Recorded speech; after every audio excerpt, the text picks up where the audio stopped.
City na nanawagan ka ng PhilHealth Region 12 sa ilang membro nga mag-avail sa ilang rabies package nga nakantidad og 5,850 ilaom sa animal bite treatment. No, kanang nga magproblema pag ka kung kanang mangita paglaing kanang ka-injeksyonan kay tungaon raman nga bakuna sa rabies nanay PhilHealth.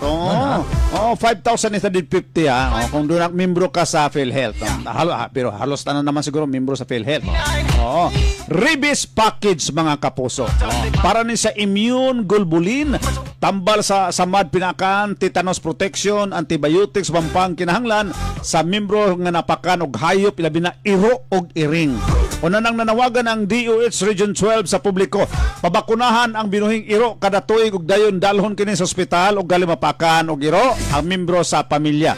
Sa dato sa DOH gikan 2020 hangtod na 2024, misaka sa 1,750 ang namatay human napakag iro. Hinungdan nga number 6 ang Pilipinas sa tibuok kalibutan nga dili taas nga kaso sa rabies death incident.